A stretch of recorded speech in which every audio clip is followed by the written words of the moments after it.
real vector spaces. So vector spaces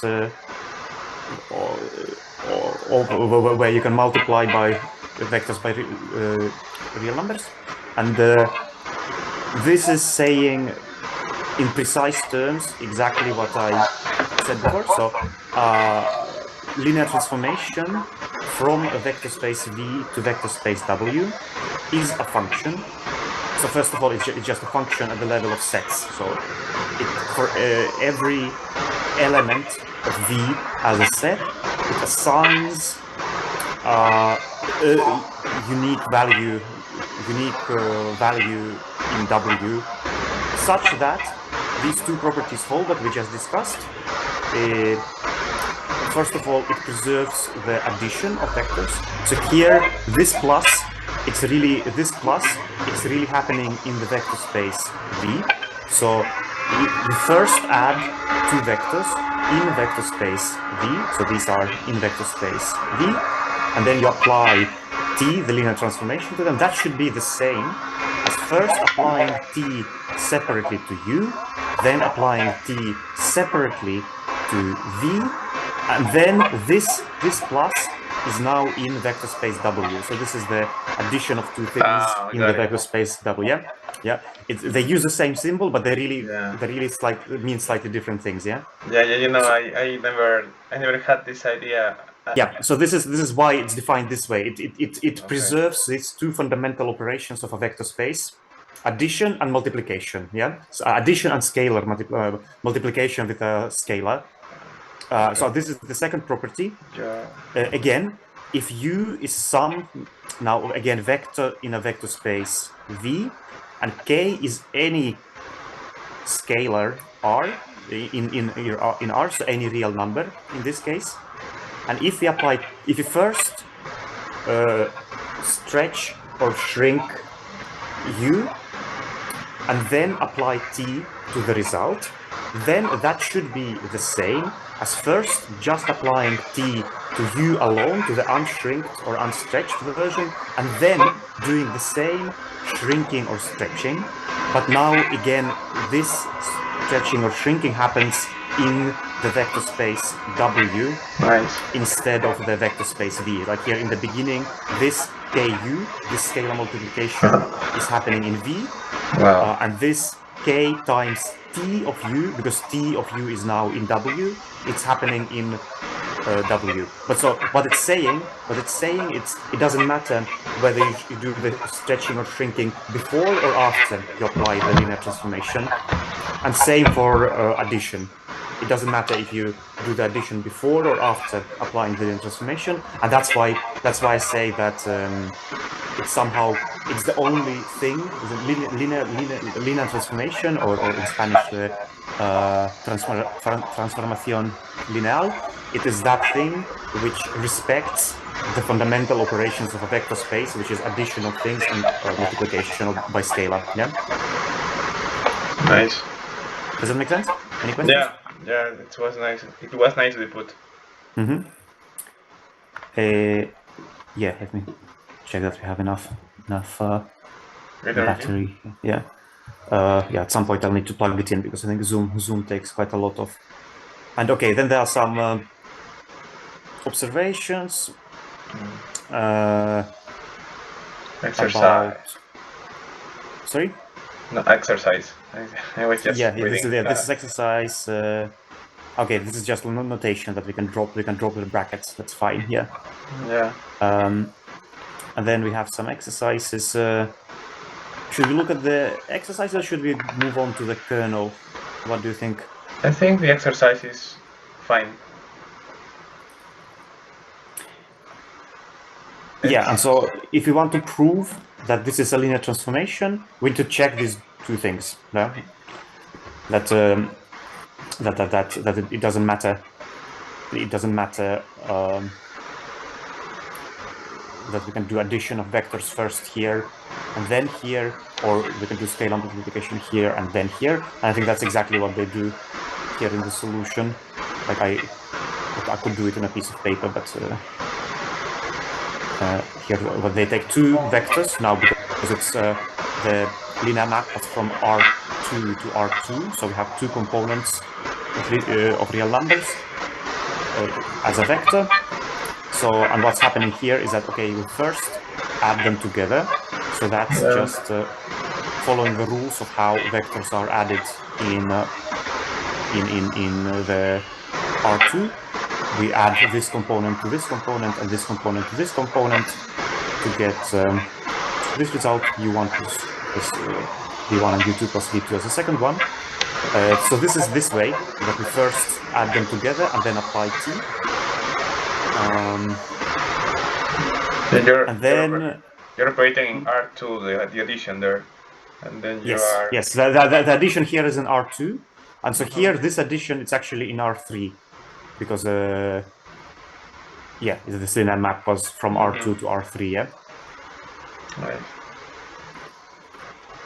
Right. So this addition is in R3, so the way I would do it is now start from this expression, so first apply t to u, but according to the rule, and then show that we get the same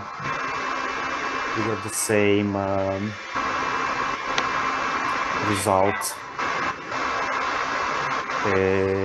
Oh yeah, sorry, we still need to apply t to this whole thing. So the rule for t was that we take the first component and just put it the way it is in the first component here.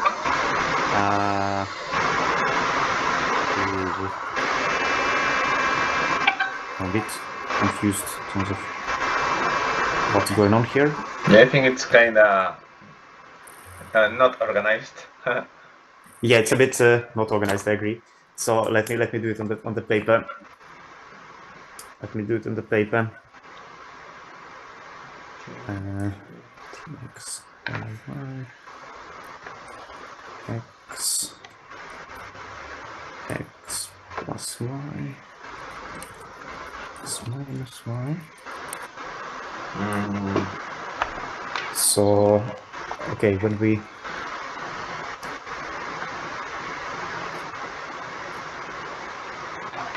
okay, see, I think there is a typo, that this t shouldn't be here. Okay, okay, it makes sense now. Like, yeah. So this is just taking the first component. So ignore this t. It shouldn't be there, because this is just now a vector in R3, and the rule for, if you look at my camera, the rule for this linear transformation was we just put x in the first position. So then we just copy. We take this u1 plus v1 in the first position. Then it says x plus y in the second position. So then we must take this plus this, as they've done here. It is this one plus this one, the whole thing. And the third one is x minus y. So it is this one minus this one. So it's u1 plus v1 minus u2 plus v2. So again, it's just this whole component minus this whole second component here. And yeah, this t shouldn't be there anymore. Yeah, I think that I think it doesn't make sense that it's just, I don't know why it's that there. No, it shouldn't be there. It shouldn't be there, because t it has the wrong type, right? It has the wrong type. You should always look at what the type of mathematical objects is, and if something has the wrong type, it's very likely that they made a typo. Okay, got it. Because the type of t is this, right? So it should be taking pairs to triples. Yeah. Okay. So this means pairs of real numbers, and this means triples of real numbers. Can you see the camera? Okay. Yeah. Let me see. I'm gonna put it bigger. Yeah, I got it. Maybe I can put it closer. Yeah. So the type of t is a function that takes pairs of real numbers and turns them into triples of real numbers. Yeah. I got it. Yeah. And so here, if you look back on the screen that I'm sharing, it doesn't make sense to apply t to a triple, because this is a triple. 1, 2, 3. You can only apply t to pairs. I got it. Yeah. And so here, the way I would do it, I would start with t applied to u. We get this u1 component.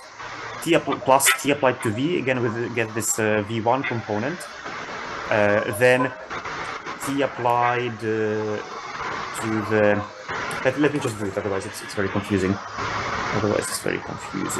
Yeah. T applied to u.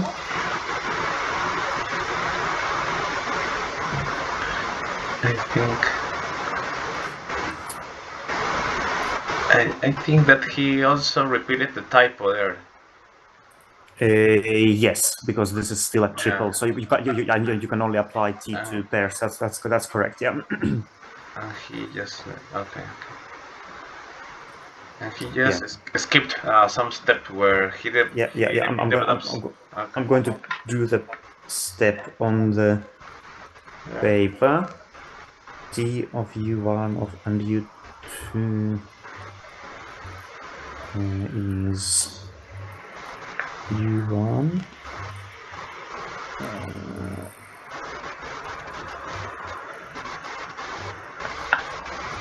I got it. Yeah.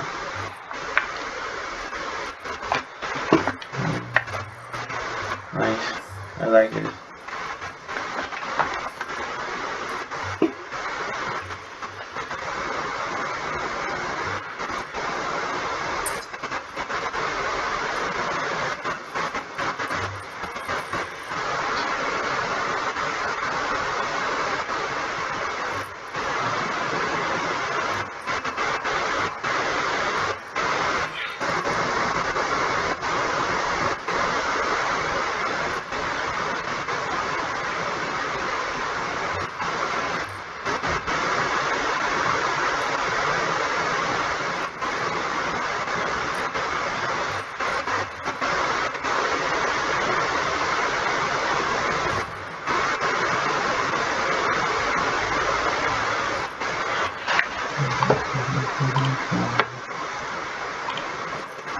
Okay, I calculated it.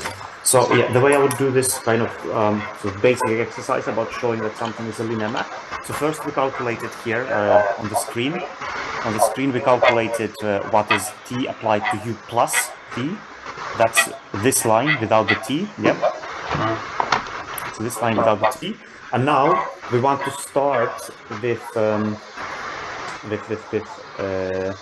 t u plus t v. And show that it's the same result. Yeah.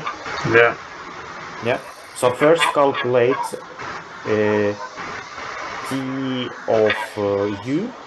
That's applying t to u1 and u2. I just write it as in the component form, and I get this vector again. Just applying the rule in the definition. Just u1 plus u2 and u1 minus u2. Yeah. And same exactly the same for t of v.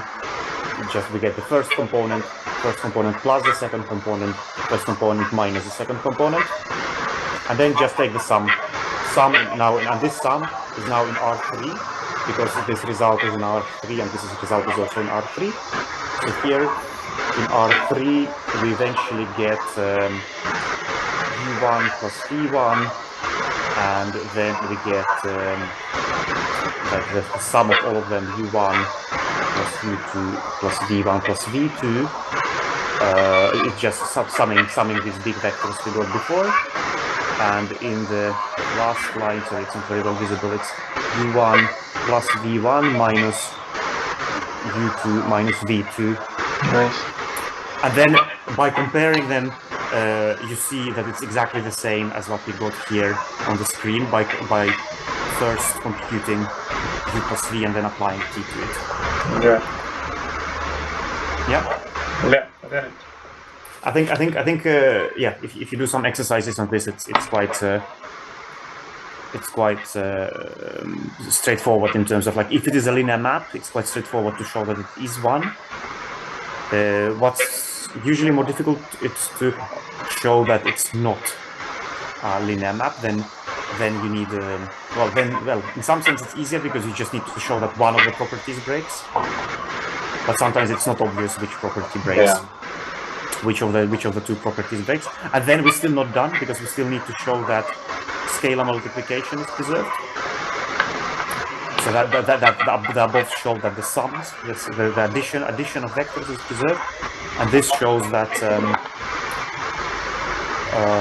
scalar multiplication is preserved. But that's the proof is very similar. Like we start with oh, this is still another typo. We don't need the second vector here, right? Because we just have k and u. K should be any real number. So t applied to something, any vector times the real number k. Again, this scalar multiplication inside the brackets is in R2. So k is now multiplying this pair u1, u2, and we know how scalar multiplication works in the vector space R2. It's the same as multiplying both components, yeah? Multiplying u1 by k and u2 by k. And then now we apply this rule t, and now they have correctly removed the t from this line. Yeah. So indeed we get k times u1. Here we get the sum of both components, so ku1 plus ku2.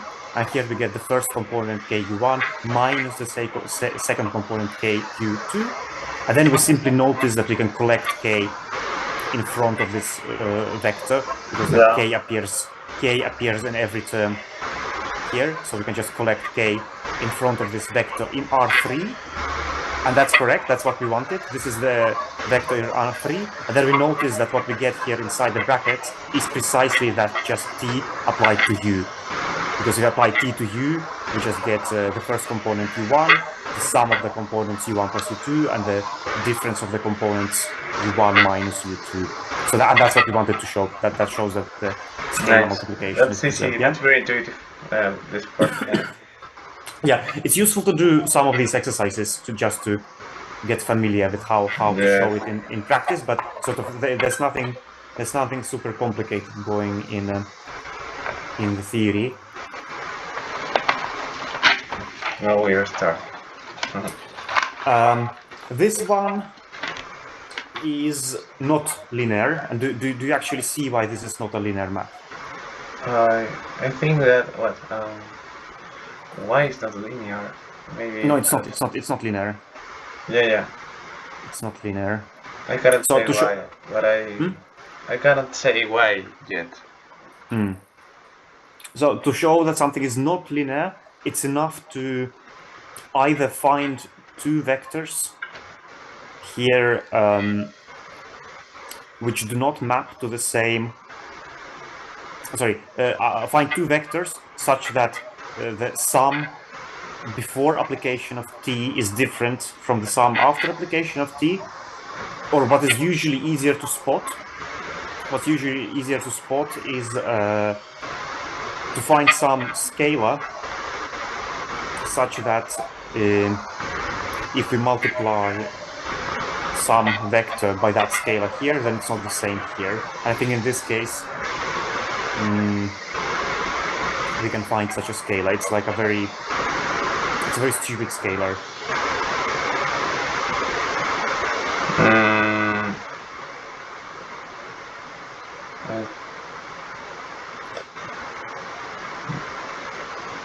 I think that it can be some scalar that makes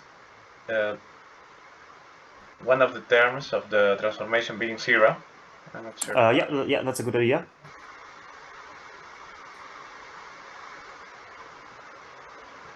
That's a scalar. One no. Not sure about it. So I think one observation I would make here is that the 0 vector, like if for any linear transformation, the 0 vector is always mapped to the 0 vector. And why is that? Let's look at the definition. Let's look at the definition of linear transformation here. So 0 is always a real number, and it's a very special real number in the sense that when you multiply anything by 0, it destroys information. somehow, if you think of this intuition that I said about stretching or shrinking vectors, what the zero scalar does, it shrinks it to a point, so it becomes just the point, yeah, the zero vector. Yeah. So what happens here if in property number 2 we take k to be 0? We can always do it. Then we go to zero vector. Yeah. So here we get t of the zero vector is equal to 0. to 0. Yeah. So what that shows is that t of the zero vector, t of the zero vector is always the zero vector. Yeah. Okay. So again, this 0 is in the v vector space, in the starting vector space, and this is in the target vector space in the w. So they look the same, but they're actually different zeros. Yeah, I agree. This one is the zero vector of v. So for example, it could be three-dimensional in the example we are going to see, and this could be two-dimensional. Yeah, okay. And now, with this in mind, so we know that a linear transformation must always map 0 to 0. I think it should be quite easy to see that this is not linear, this map. If we just see what does it do to the zero vector. Yeah, because it violates the property. Because it doesn't. I mean that that property just gets broken. Zero property. Yeah, and why? Scalar multiplication. 0. Yeah, it's broken just because if you replace the vector space V with zeros, you should get 0 on the vector space W, but you don't get it. So what do you get if you take x, y, z to be the zero vector? You should get 2 zeros, but instead you get 1 and 0. Yeah, exactly. You get because this x becomes 0, that's fine. These both become 0, so that's great. This is 0, but this 1 does not disappear. It still stays there, yeah. So you get 1, 0, and that shows that's perfectly sufficient to show that it's not linear. Nice. I think here in the nodes they do it sort of the hard way, just to make a point, I guess. But I wouldn't do it because you could just say that it's not mapped to the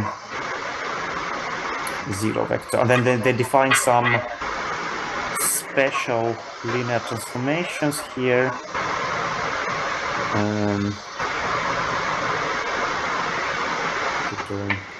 Yeah, so the transformation that sends everything to the zero vector is always linear. That's what they check here on this slide, and they call it the transformación zero, the zero transformation. Yeah, and then the identity transformation.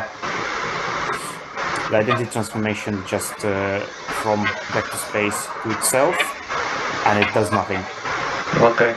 Yeah. It just takes v to be v, and then obviously preserves scalar multiplication and addition because it does nothing.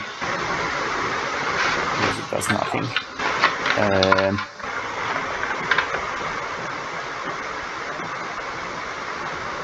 Yeah, and in that case they call it linear operator. Lineal. Yeah. Since yeah, I guess operator just means that it goes from itself to itself. I don't know why they introduced all of this. I mean, all of this is good exercises, but it's kind of the same. We just need to check that it preserves addition and scalar multiplication. So this is an important point that they've put here in an exercise. If any matrix any finite dimensional matrix, or any matrix with m rows and n columns, it defines a linear map from, and we assume that the entries in this matrix are real numbers. So any matrix defines linear transformation from this vector space Rn, where n is the number of columns in the matrix, to Rm, where m is the number of rows in the matrix, by taking matrix multiplication. So if x is any vector in Rn, we can multiply it the way the normal matrix multiplication works, by taking a row and multiplying it into column. We always get a linear transformation that way. And what's even somehow more interesting, what makes matrices fundamental to the theory of finite dimensional linear algebra, is that every linear transformation between finite dimensional vector spaces can always be written as a matrix. Can always somehow be written. Can always be written as a matrix. Can always be written as a matrix, yeah. So somehow every matrix is a linear transformation in this sense, in the sense of matrix multiplication, and there are no others. There are no other linear transformations. So somehow we started with this very nice intuition with, okay, we want to preserve addition and scalar multiplication. But that's why linear maps are defined the way they are defined. But then it turns out that that those properties are so strong that it actually means that you have to be you have to arise from a matrix multiplication to satisfy those properties in this sense. But I think it's covered in some later slides. This fact that it always comes from matrix multiplication, any linear maps.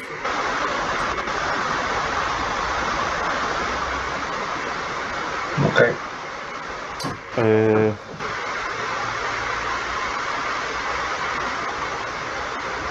Yeah, okay, we're going to have some exercises about producto interior dot product. Yeah, that's a dot product, yeah.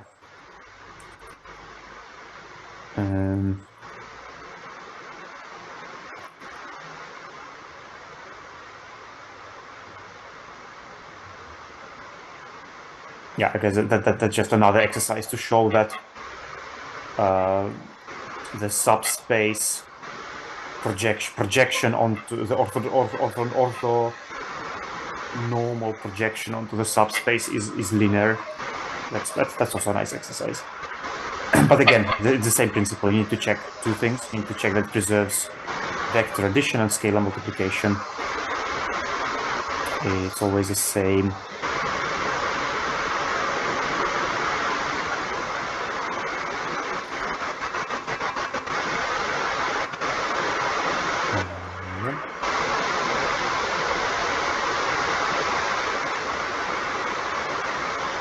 And it follows from the properties of the inner product, of the dot product.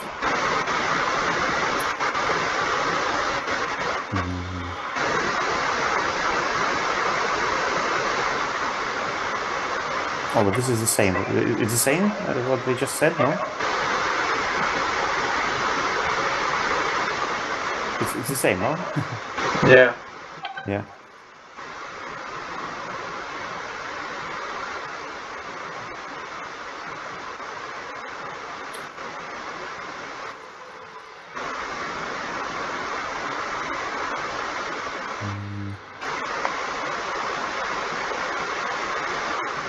Yeah, it seems they just same. Oh yeah, this is what I was talking about. They prove it as a theorem. So if a t is any linear transformation, then we can derive these three things. This we just did with you. This they use this funny theta notation for Zero. The zero vector. Yeah. So this is what we just did. The 0 of v is always mapped to 0 of w, and we just saw why. It follows from the scalar multiplication property. Then the opposite of a vector, so the minus v, is always mapped to the opposite. This also follows just from the scalar multiplication. Just take minus 1. Minus just 1 take is the scalar. Like minus 1 as a scalar. And Addition. this one follows both from the scalar multiplication and the vector addition property. Just take minus 1 as a scalar, and then you can write this as u plus minus 1 times v, and then you can use these two properties to show this.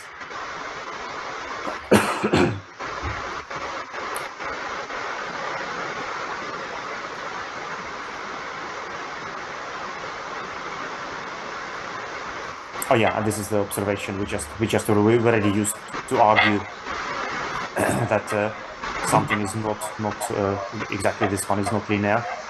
That if the 0 vector is mapped to something that's not 0, then t is not linear. Yeah. And that's exactly what we just did. They just and this is where we get to the nucleo, or the kernel. It's very funny that they use the terminology in Spanish, nucleo, but then they still write t, because in English it's a kernel, then nucleo. Yeah, I don't know. I don't know why, but it's. But yeah, it doesn't matter. It's just notation at the end of the day. So the definition of a kernel is it's quite simple. So if t is any linear transformation between vector spaces v and w, then the kernel of that linear transformation is defined as the following subset of the vector space v. So it contains all of those elements in v, so all of those vectors v in v that are mapped to the 0 vector in w. So somehow in my mind, the way I think of the kernel is like there's all of that information that exists in v that t destroys, because the moment it's mapped to 0, it's kind of it's destroyed, that information. So it's all of that stuff in v that is destroyed by t. It's mapped to 0, to the 0 vector of w. So based on our previous discussion about that t always maps 0 vector of v to w, there's one thing that we always know is in kernel of t. Do you see it? Oh, this map is a kernel of t. Sorry? Yeah, I can see it. No, I mean there's always at least one element in the kernel of t. Do you see which one? There's always one element of t in the There's kernel. always one element in the kernel of t. Because kernel of t is defined as this subset of v, and I claim that there's always at least one element in there. Okay. Do you see which one? I think the 0. Which 0? 0 from the v. Yes, exactly. It's a 0 from v. Yes. And it's precisely because the 0 from v must always go to the 0 of w. It could be the only one, and that's actually it's a very important property. If it so happens that 0 is the only element in the kernel, that means actually that this map t is 1-to-1 or injective. So it doesn't identify or destroy any information. But it could be that there are other things as well. It could actually be that everything goes to 0. It's possible. Yeah, for because for a linear map, yeah. Well, the first time I read about I cannot say read, I just skimmed. But the first time I checked this, I was like, but the kernel is not the same than the V. I was like, That's the first idea I got, that the kernel was V itself. But now I know I'm wrong, that it's just a part of V. Yes, it's part of V. Yeah. And a very, very good exercise to understanding all of these concepts is to actually show that the kernel of any linear map, this ker T, the nucleo of any linear map, is always a subspace of V. So it's not just like it's defined as a subset, but it's actually a subspace. So if V and some other vector U are both in V, then U plus V is also in the kernel. And if V is some vector V is in the kernel, then any scalar times that vector V is still in the kernel. That's actually a really nice exercise to show that kernel is a linear subspace. It's a linear subspace of V. Does that make sense? Yeah. Yep. Let's see. Oh yeah, and here they define the other important property, and it's the image. Let's see what's the Spanish for image. Reflex? Looks like. What is R? I think they say la imagen. Like, how do you pronounce this? Yes. Yeah, that's image. Yeah, how do you say it? I was saying that why do they use R? That's a very good question. Oh yeah, because I know. Because another word for image in English is range. Okay. Yeah, I think that's why they use R. Range. Okay. Range, yeah. So, and range consists. Kernel was a subset of V. Now the range, or let's say image, because it's closer to the Spanish terminology. So now image is a subset of this the target subspace W. And it consists of all of those vectors in W that T is able to reach. What does it mean formally? Formally speaking, RT, the image of T, consists of all of the vectors W in W, such that for some vector V in V, so there exists some vector V in V, such that T applied to V is equal to W. Yeah. Somehow it's all of those things in W that we are able to reach with the means of T by using vectors from V. Does that make sense? Yeah, so I mean that if you including, I got this idea that if in W there are some just scalars or independent zeros, they are not part of the range. For example, if you get some scalar that does not use any variable from V, that is not going to be part of the range because it doesn't depend of some V that is part of the I'm not sure about it. Yeah, I think it's useful to see an example. Maybe they will give an example here in the exercise. Well, but the idea is that if you think of T as somehow drawing the image of V in W by sort of taking a vector in V and varying over all possible values V can take, the little V can take in V, then what is the image that is drawn in W? That's the intuition, that's the idea. Okay. Does that make sense? Yeah. So W is in the image if we can find some vector v in V, such that when we apply t to that vector v, we get this vector little w.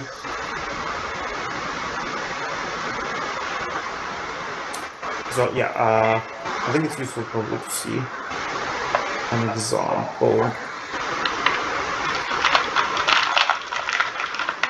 Well, okay, it gives you the answer here, but a very simple example of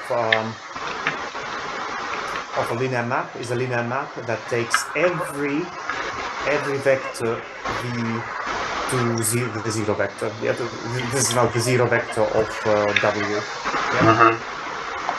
So what is the kernel of t and why? I think that the kernel of t is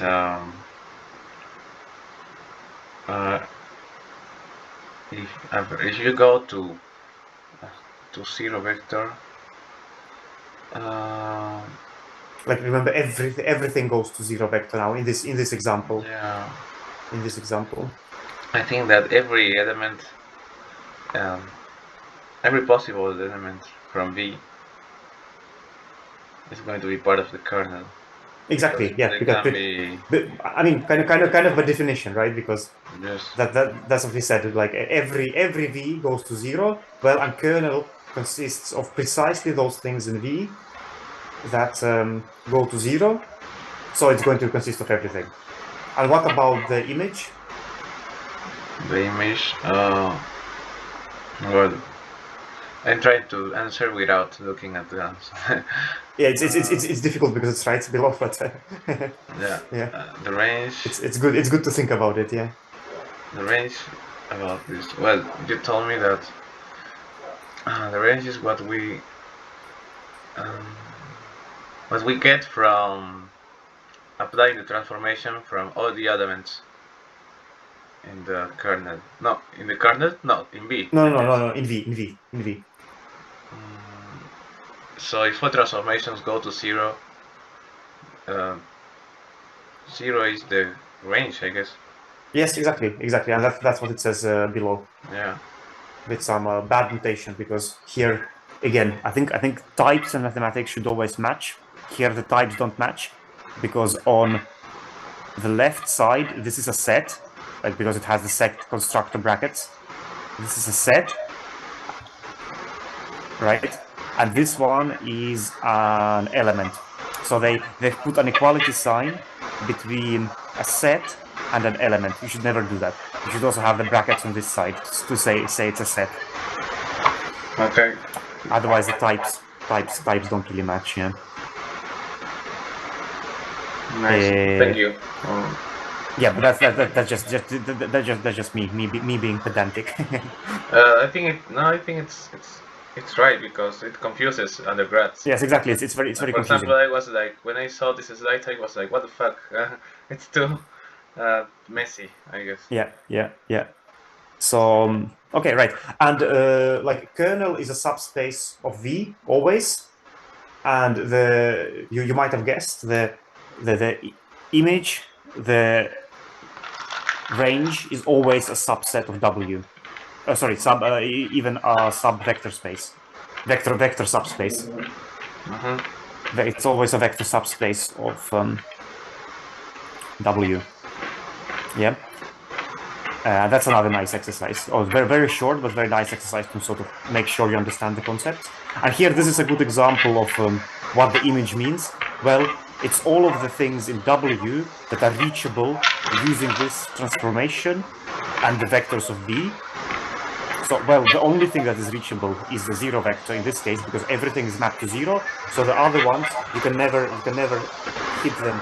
You can never hit them using T, because everything goes to zero. Like everything goes to zero, so everything else is kind of just sitting there in W, unused, and therefore it's not in the image. It's not in the range of V. Does it make sense? Yeah. Yep. This is just.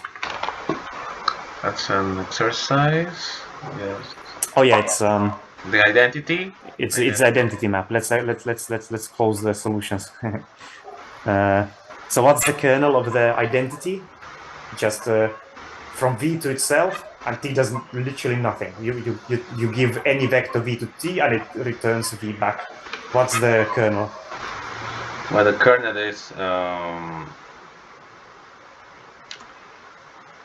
is just v, I guess. No, I disagree. Kernel. Remember, kernel is all of those things that are mapped to 0. So what is mapped to 0 in this case? 0. No? Yeah, 0, and nothing else. Yes. Yeah, because t does nothing. Kernel. And what's the image? The image is also 0 as well. No, I disagree. The image is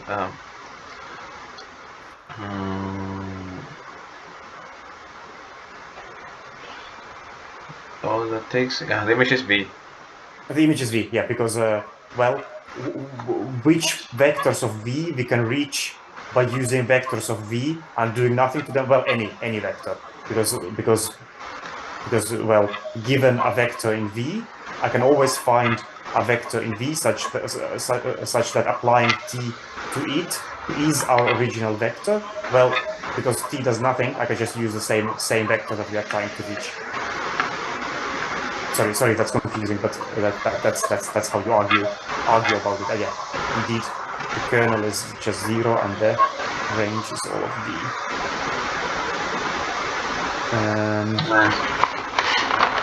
And okay, here is some more.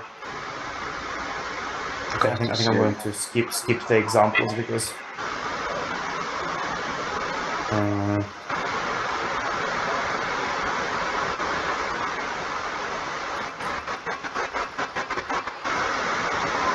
Okay, this is important. These, I think, yeah. Maybe go through this, the rest of the examples and exercises when you go through it yourself.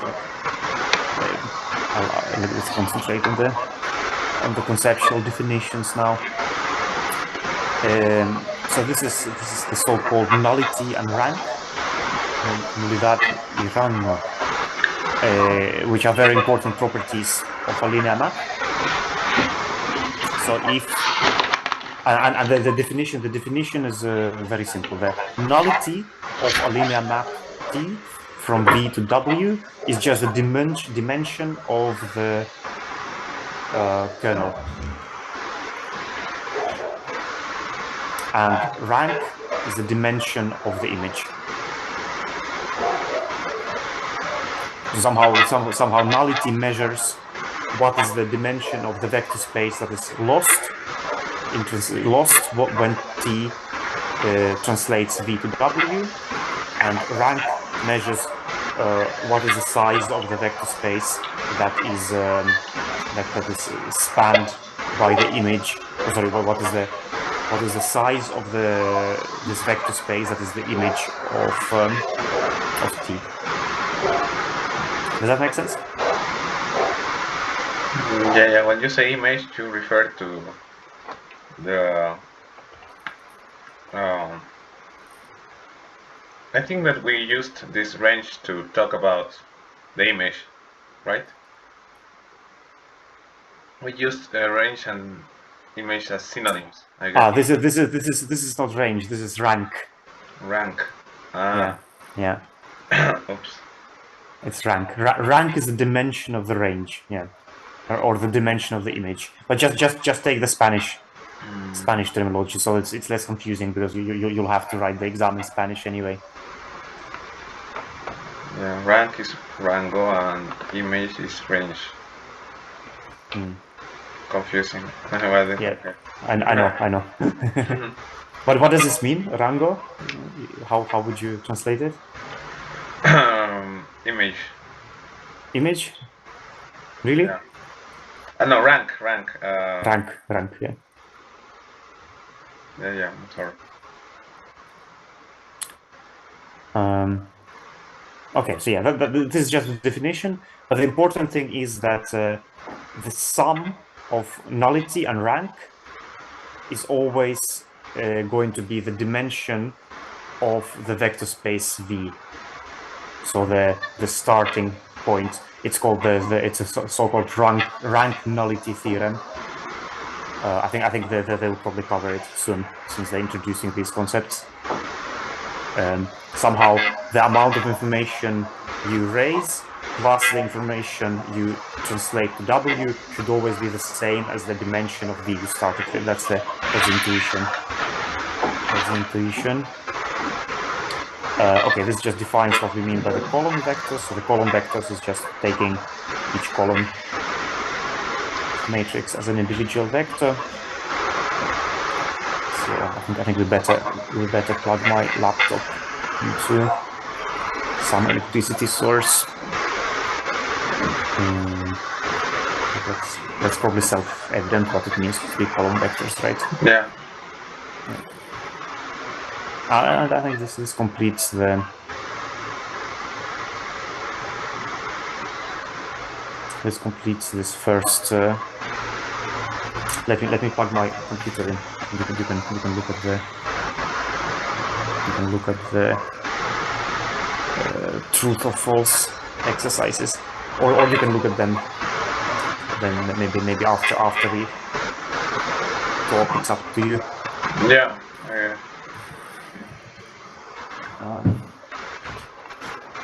Charge my laptop.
All right, I plugged it into the socket. It should be good now.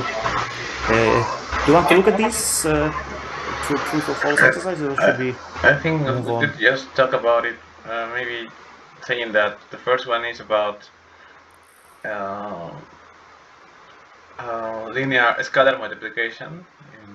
Yeah, I think you need to say you need to say if it's true or false, right? Yeah, I think that the first two items are true. Yeah, and why? Because they prove scalar multiplication and vector addition. Yeah, exactly. This is just directly from the definition of a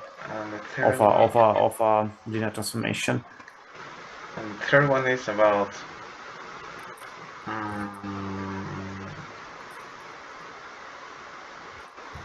they are at the left. They are just multiplying the vectors.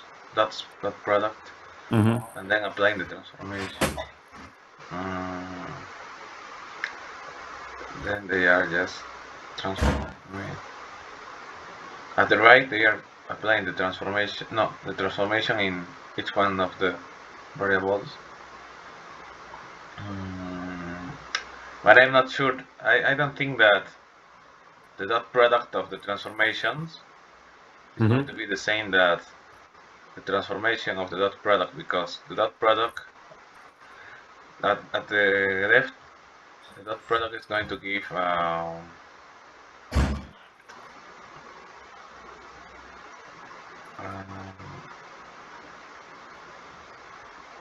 different matrix, I guess, a different dimension matrix. I'm not sure. Yeah. This is definitely not true. Like there's no reason why this should be true, and I think. Yeah, but I cannot say exactly why. I mean. Well, to say exactly why we would need a counterexample. Yeah. So let's think of like the easiest counterexample we can find. Let's take T to be a linear map from one-dimensional vector space to one-dimensional vector space. So T is a map from R to R. Yeah. Yeah. So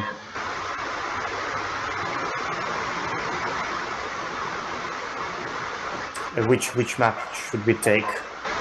Let's take multiplication by 2. That's a good linear map.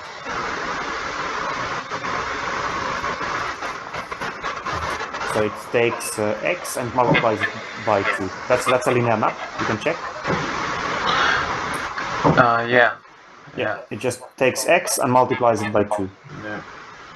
So that's a linear map. You can check it's a linear map.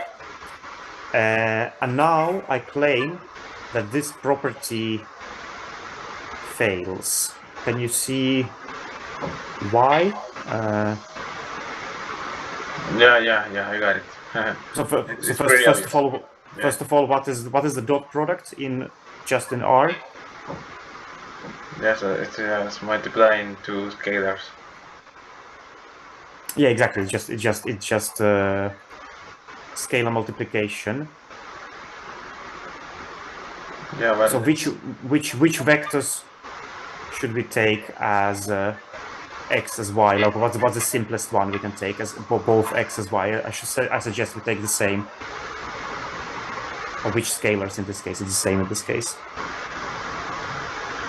Which scalars are the same? Maybe you could take one. Yeah, you could take one. Let's take both x and y to be 1. So what do we get? What do we get on this side? You get just 2, and at the other side you get 4. Yeah, and here we get 4, and so they're not equal. So we've shown that it's false. Yeah. Yeah, very good. And 4 and 5 are just. I think this is just about the definition. The definition of.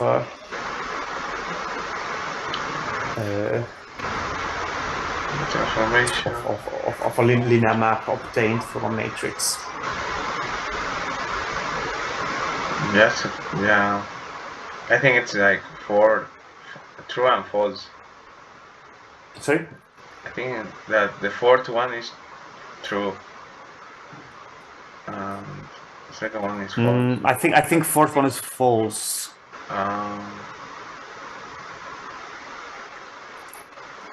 Because if you think about it, if it's a 4 by 5 matrix, it means it has 4 rows and 5 columns. Oh no, wait, you're right. Sorry, I get very confused about this. Oh no. It's fine. Yeah. So if it has 5 columns, it means we need to multiply each row into the column vector. Yeah. So if it has 5 elements, the vector in which we multiply it needs to have 5 components. So it's this one. So 5 is true. Okay. Yeah, I mean, you just have to remember that it's first rows, then columns, and then when we multiply here, the dimension of x needs to be the same as the number of columns in A. So it has to be from R5 to R4. Okay. And we do it 4 times, so we get a 4-dimensional vector in the end. Does it make sense? Yeah. So it is indeed a map from R5 to R4.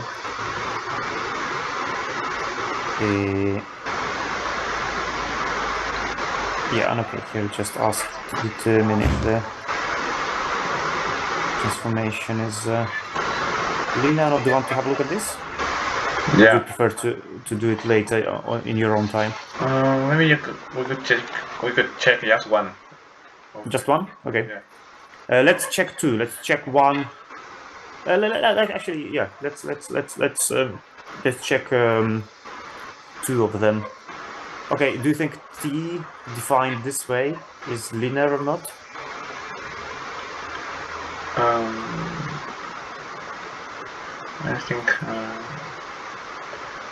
I think yeah. The definition. Yep. It is. And to show it, you just need to do exactly the same thing we did before. Take two vectors, add them together, apply t to them, and then first apply t to them, then take the product, take the sum, and you get it the same. What about 2?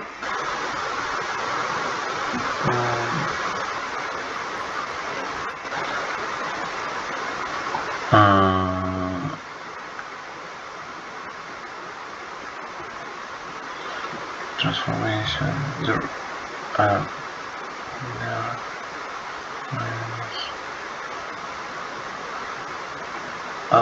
Well, the requirements to have a linear transformation was scalar multiplication, An addition, addition of vectors. What else? There was something I'm missing. I am just forgetting about. Remember that we had this very nice check that linear transformation always takes 0 vector plus 0 vector. So I think that's useful here. Well, okay. So that's not linear because of the 1. Yeah, exactly. Because one will never ever become 0, so 0 cannot be mapped to the 0 vector. Yep, good. But about number 6?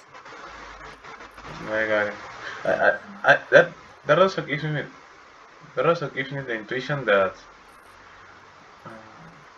linear transformations include if you map graphically the linear transformation, it goes through 0 it crosses the origin.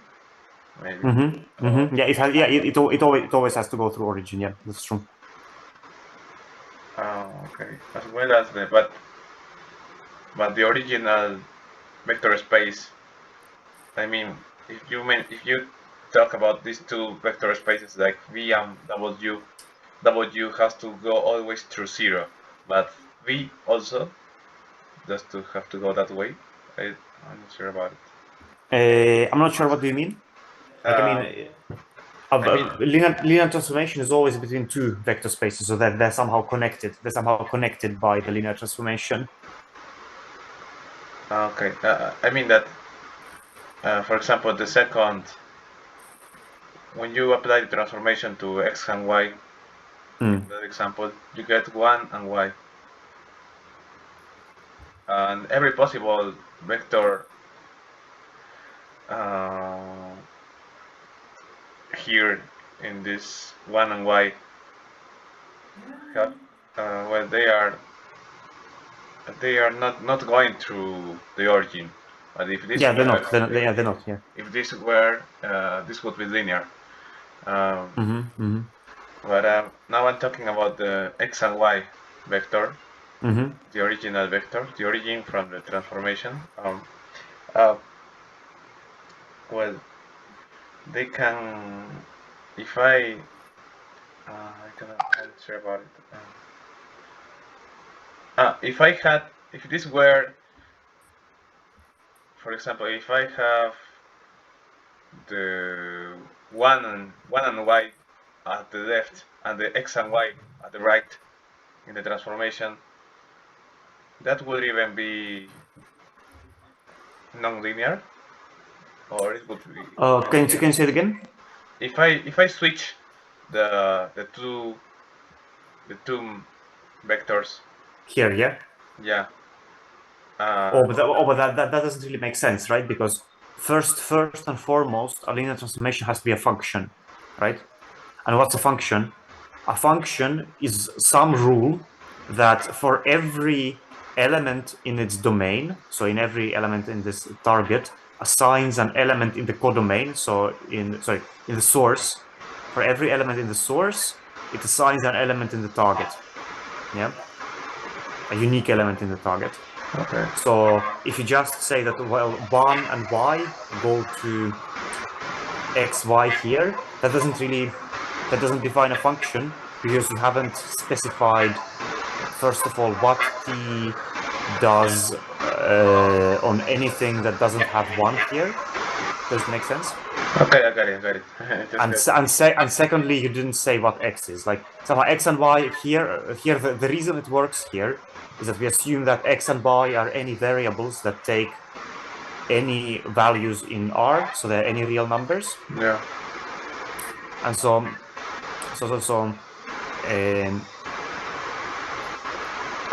because this vector space precisely consists of pairs of real numbers, it means by letting x and y be any real numbers, everything here is covered. Yeah. Nice. And then we say, well, for any pair here, map it to this pair here. So just one, forget about x, and just put y here. So at least it's a function. Yeah. If it's not a function, there is no way it can be a linear map, because linear map first and foremost has to be a function. Okay, thank you. I got it. Yeah. Okay, let's move to number 6. I think 6 is interesting. Is 6 a linear map? 6-1? The 6? 6, yeah. Well, it's linear. It can be mapped to 0. But that's 0. 0 is not a sufficient condition. It's true that 0 vector is mapped to 0, but it's not enough. Okay. I'm just basing to be my a answer. it's if you want to argue that it's not a linear map, and you're able to show that 0 does not go to 0, like we did here in number 2, then that's enough, because it's like, if you think about logic, if you think about it like logical implication, if it is a linear map, then 0 is mapped to 0. But it's only in one direction, this implication. So it means that if 0 is not mapped to 0, then it is not a linear map. That makes sense? Yeah. But we do not have the other implication. We do not have that if 0 is mapped to 0, then it's a linear map. That we do not have. Yeah, so we should try addition, vector, and scalar multiplication. Yeah, and that's why I think this one is interesting. Yeah, that's right. 6-1, we can say x squared y.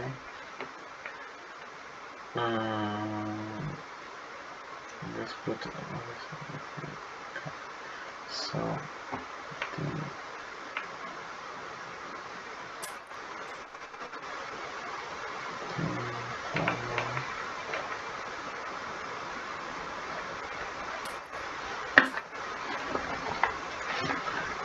t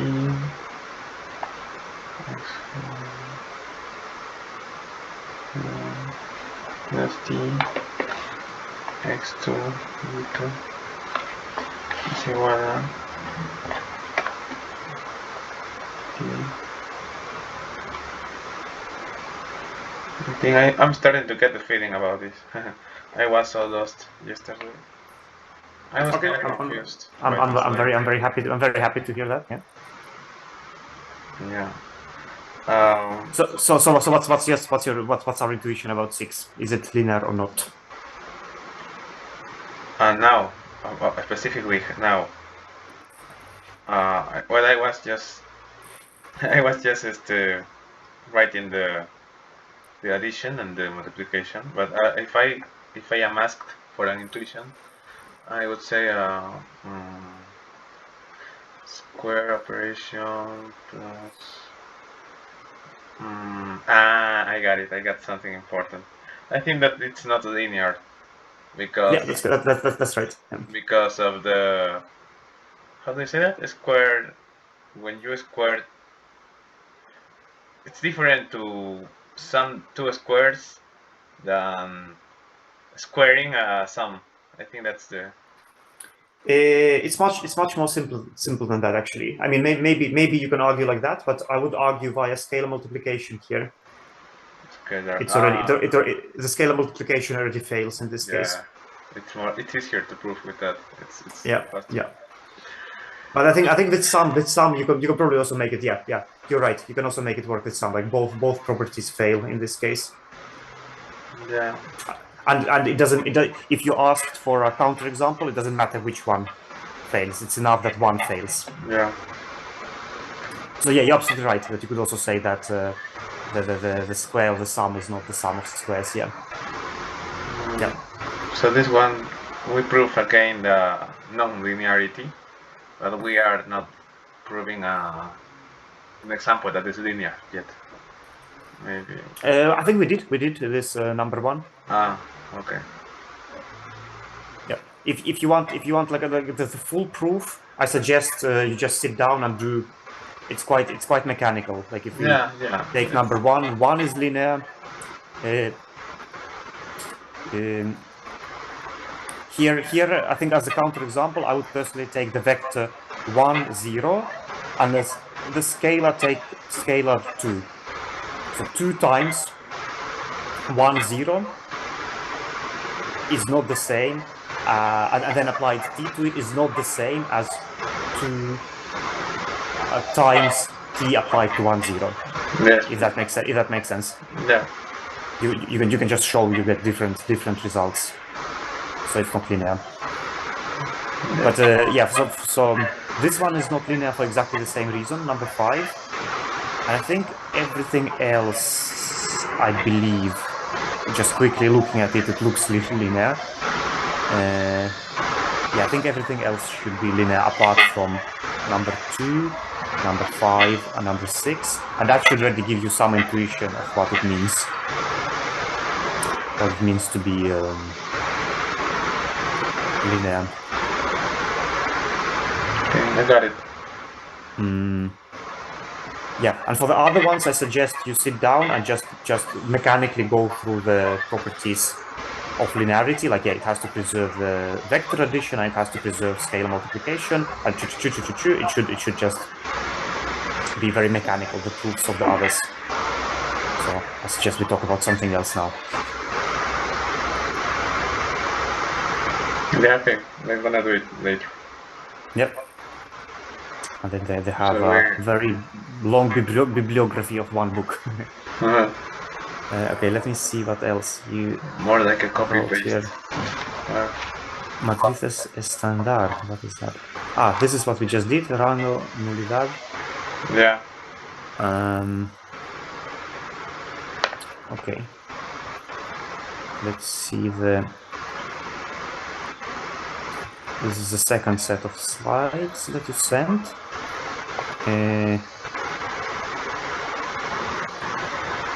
Oh yeah, this is what I already told you.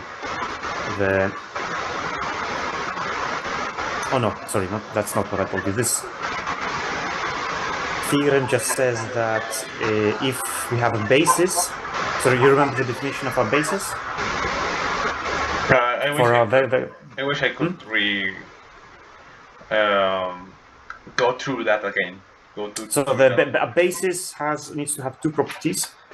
It needs to be so basis is a set of vectors, finite set of vectors from a vector space V. Well, if it's a finite basis, but everything is finite in this course, so it's fine. So it's a set of vectors from V, yeah, okay, from a vector space V with two properties. The vectors are linearly independent. Does that make sense? What, linearly independent? Yeah, I think that I got the intuition that they cannot be reduced to 0 through combinations. Yeah, exactly. So if you take a linear combination of these vectors and set it equal to 0, then it means that the scalars need to be 0 again. So somehow it means that another way to say it is that no other vector in this set can be written as a linear combination of the other vectors. Let me write that. Yeah. Unless you put 0 on all the. Unless you nullify every scalar. Every scalar. Yeah. So yeah, that's somehow the definition. Let me write it. K1 V1 plus ... Kn Vn is 0 implies that k1, kn, all 0.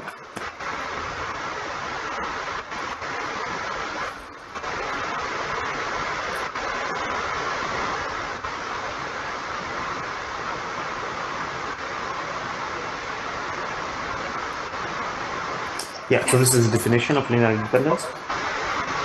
If you have some scalars k1 to kn, such that k1 times v1 plus so on and so on and so on, kn plus vn is 0, then in fact all of the scalars must have been 0 already. That make sense? Okay, yeah. So another way to think about it is that this situation is impossible for linearly independent vectors.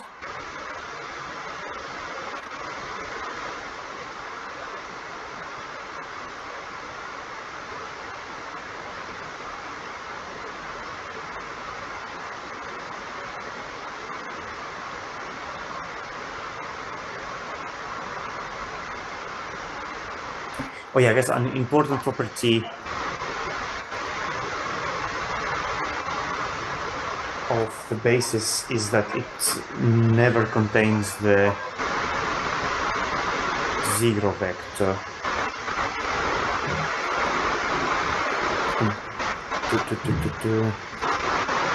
Do you see why? It cannot contain the 0 vector. Cannot contain the 0 vector. Sorry? It cannot contain the 0 vector. Yeah. In fact, any linearly independent set of vectors cannot contain the 0 vector.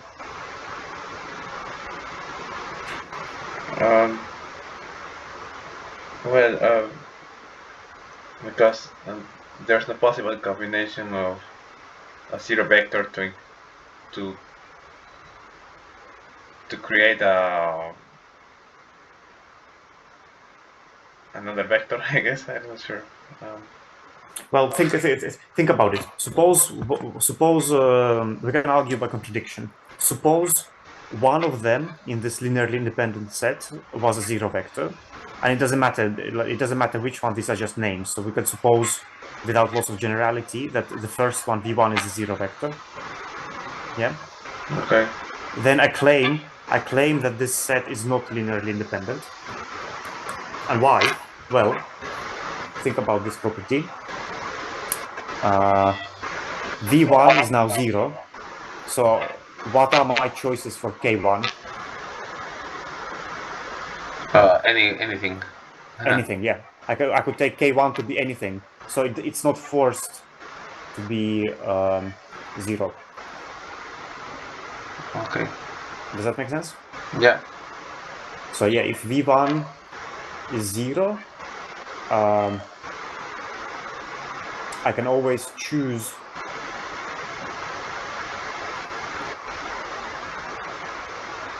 K1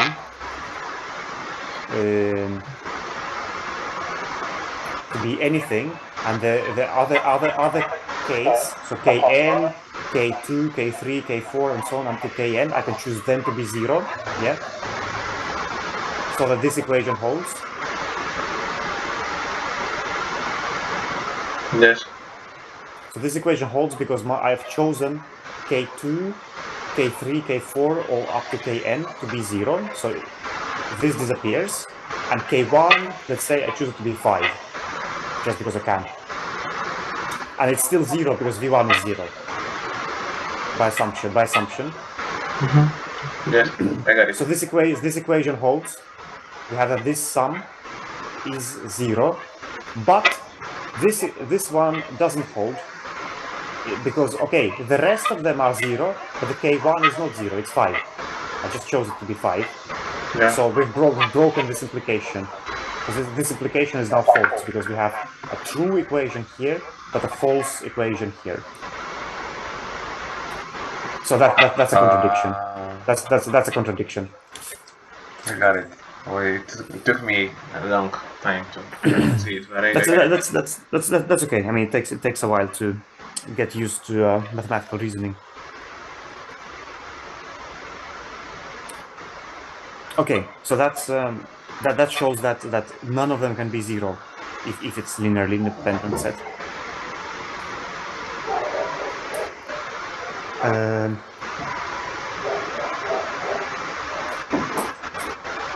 Yeah, okay, so it has to be linearly independent, and the second property it has to satisfy to be a basis. Is that they span V. So, okay, linearly independent means if you set some scalars times these vectors to 0, then the only way to do it is to put the scalars to be 0.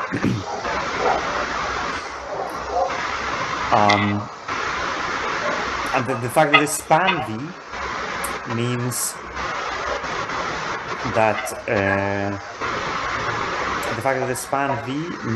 for every vector in V, we can choose some scalars, k1, k2, up to kn, such that k1 times v1 plus k2 times v2, and so on, plus kn times vn is equal to that vector v. So we can obtain all of v by linear combinations from this set. Does that make sense? Yes.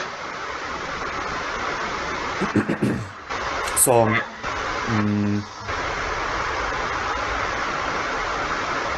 yeah, so the idea of the basis is somehow that we can obtain all of V in some sort of minimal way. Like there's no redundant information because it's linearly independent. And you can show, and you have probably seen in this course or some previous course, that for a finite dimensional vector space, or for a finite dimensional vector space, there are the size of the basis is constant, and that's what we call the dimension of V, in fact. So for finite dimensional vector spaces, well, that's in fact the definition of a finite dimensional vector space.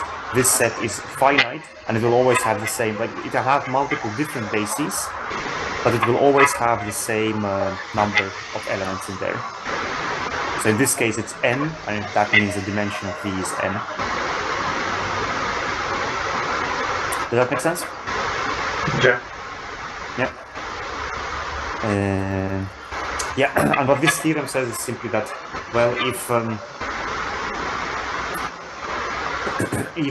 two linear transformations agree on the basis vectors, then in fact they agree on all vectors. They're the same linear transformation. So it's enough to check. Linear maps on just the basis vectors. Then you know it on all other vectors, and that follows from the fact that the basis spans V. So any vector V can be written as a linear combination of the basis.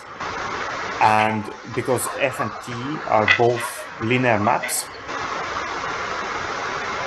it means that we can use the fact that they're equal on the basis vectors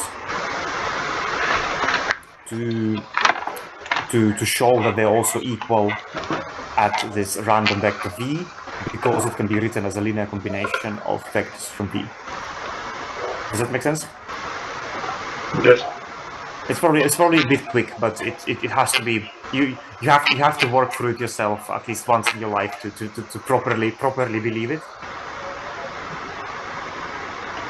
It's kind of. Believe it. It's kind of, you have to go into exercise to understand it better, maybe. Yeah. Or I mean, just try to prove this yourself. It's not a difficult proof. Maybe you can. Excuse me for a moment. I gotta go to the bathroom. Oh yeah, of course. Yeah. I'll get some water in the meantime. Yeah. Oh.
you.